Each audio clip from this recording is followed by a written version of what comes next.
ويلو أصامنا هاي I know واحد هذا مركي قد المريض يقول كذا مركي أنا ساعة سنة وحولي وأنا من الصوت لقى ما أفرنا ما هاس يقدر I know السلام عليكم عليكم السلام ولا وقت waxaan ka bilaabayaa ilaahanay inaan aad iyo aad walaalo kaaga mahad celiyo sida sharaftay adiga yeeshana nala soo qayb qaadatid Instagram section kan shayga qaaliga labada shay qaaliga bini'aadanka la siin karo waxa weeye kalsoonida iyo waqtiga labadaba waan kaaga mahad celinayaa horta ku mudan waan aadan u faraxsanahay in aan visually kuwada kulanno aniga huge fan aan ahay marka aadan u faraxsanahay caaw inaan wada sheekeysano walaalo adam iska leh Washington laga daba geeyo xaaladda Washington iyo weatherka iyo maanta galabta say ahayd Washington waa okay and saad u ogtahay hadde pandemic aan ku jirnaa so shaqadeena kastoo way culusaatay and waxaan isku dayoynaa sidii aan uga hortagi lahayn and pandemiga laakiin also waxaa dhib weyn dadka kusoo kordhay oo dhinaca dhaqaalaha marka waxaan ka shaqaynaynay programmo dadka caawinayo and marka negotiations aan weli ku jirnaa insha Allah waxaan rajaynaynaa inaan ku guuleysano oo aan hadda dadka masaakiimiinta aan matalno aan ugu faa'iideyno waqtiga yar aan haysano sidii aan ugu dadaali lahayn That's beautiful and anaka Sweden anaka lama dareemayaba inaan lockdown online wax iskuulada way noo fureeyeen 50 people baa nala ogolaaday so we like why not I know had the population yar aad haysatiin waxaan xasuustaa ilaahay ka taa 10 million baa waxa 5 million hadda waa Minnesota kaliya intay tahay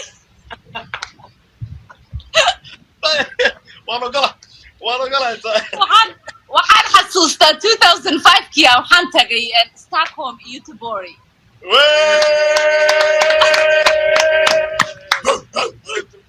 Göteborg magaalada caasimada waa Stockholm how did you like it ma ka heshay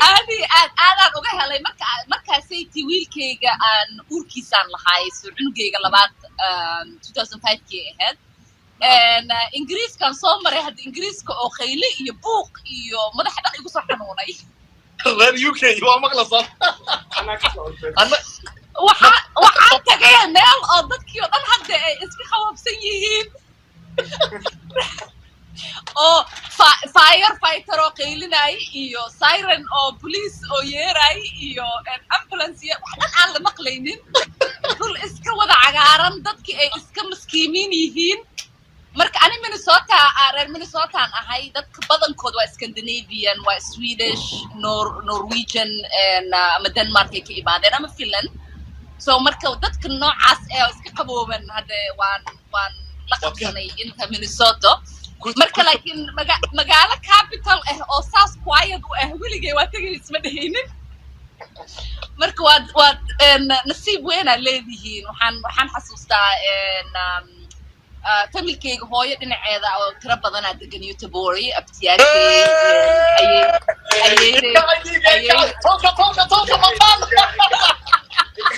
ayay ilaaha u naxariisto oo markaas nooleed dhammaantood family tiro badan waaye waxaan aadnay vacation wax oo lagu yaqaano waaye dadka reer Sweden in ay family ahaan vacation wada qaataan oo cabinyaal ay ijaartaan marka I think maybe traditionkaasi in Minnesota oo cabinska ee meeshaas ay ka keensadeen marka aadaad lucky u tihiin meesha aad joogtiin laakiin isku hal maaha hadda America waxaan nahay 360 or more million people marka lockdown is a different situation it is wallahi waxaan rabay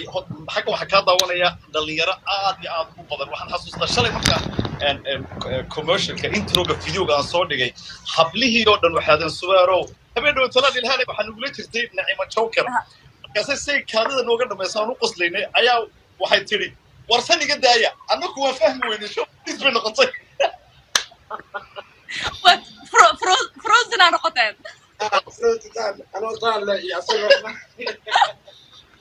waxaan mariyay ilhaan xabiibti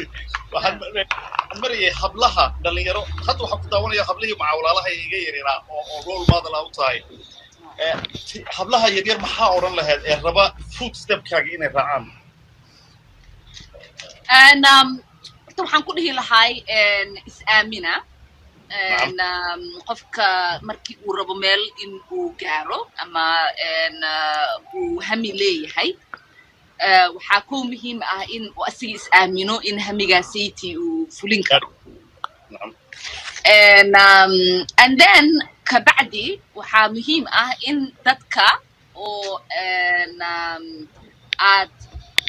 la kulmi doontid ay isku jir noqon doonaan dad ku dhahayo waxaanay ku suurtagalaayo iyo dad ku dhahayo horad u soco inaad kala baratid qofkii oo daacad ay ka tahay iyo qofkii aynan ka ahayn and aad suubsatid saaxiibo iyo circle oo fiican oo adiga ku fududaynayo sidii aad ku noqotid qof oo dhiirigelin leh oo meesha uu gaari karo and you know politics waa sport ay dhahaan it's survival of the fittest anybody or sports ciyaaro uu fahmi karaa and truly it's about practice right and crafting yourself into being the best that you can be and then mana politics can I think dumarka way u adag tahay because dadka badanaa ma aaminsana inaana ka leaders aan noqon karno inaan wax maamuli karno in guriga maahine meel kaleete aan kasoo bixi karno badanaa waxaad arkaysaa ragga markii ay dhahaan siyaasiya noqonaya qof oo weydiinaya male maxaa taqaanaa maxaa og tahay maxaa fahmi kartaa and gabar like him you know everybody wuxuu rabaa in uu boqol wax weydiiyo steps uu marsiiyo and then nimanka also expectationadii kaleed way ka kala yaraanayaan waxaa lagu leeyahay walaalkaa hamiyuu leeyahay waxaan u fududeey kan usuubi kaas usuubi gabadha waxaa laga rabaa iyada wixii oo dhan inay suubiso and then hamigeedina iyada inay gaarto waxbarashada taas waaye wax kasta gabar ay raadsanayso wixii shaqooyinkii dumar ahaan loogu talagalay iyo wixii kaleeta ay rabtay waaye ragga jidadka looga dhaqaajinayaa wax kastoo obstacle ah waa laga leexinayaa so you know I think badanaa dumar haddaan nahay laba choice aan haysanaa soo maaha inaan hamigeena aan raacno oo wixii aan rabno aan noqono ama in aan normal caadi iska dhigno oo ilma aan korsano gurigeena aan joogno qof xaaskiisa aan noqono marka traditionally way nagu adag tahay maskax ahaan in haweeney oo ilma haysato guri maamulanayso ay guriga banaankiisana hami ay ka yeelato hamigeedana uu yahay hadda hami weyn oo rabto wax weyn inay ay taariikh meel fiican ay ka gasho marka challenge wuu weyn yahay inaadan waxaas dhag u dhigin oo aad iska fahantid like that's just tradition and you just bulldoze you go for it and you know for me life it's been that way I had children very very young gabadhayda ugu weyn hadda waa almost an adult and I also have a little baby to the jir and you know like life just continues you know you just figure out and hore u soco dadka say dhahaan oo kale you just continue and like dadka waxay ay ku dhahayaan qofkii ku dhahayo shaqadan adeeg ma lagugu talagelin booskaas ma gaari kartid jagadaas ma heli kartid waxaas dhan dadka u dhigin because I mean dad anoo kaleetaa jiro oo I shouldn't be meeshaan maanta aan joogo but I'm here because I believed in myself and everyone else did. That's beautiful wallahi. That's laba wax baan ka qaatay Ilhaan waxaan ka qaatay believe in yourself you have a good circle good real friends yani dad kalsooni aad ku qabtay that's beautiful advice. I mean it's timely right I think dadka badanaa waxa qofka oo dadka circle-kaaga ku jiro you think haddii aad iyaga ka tagtid wax ma ku suurtagalaayo and sometimes you have to let things go in order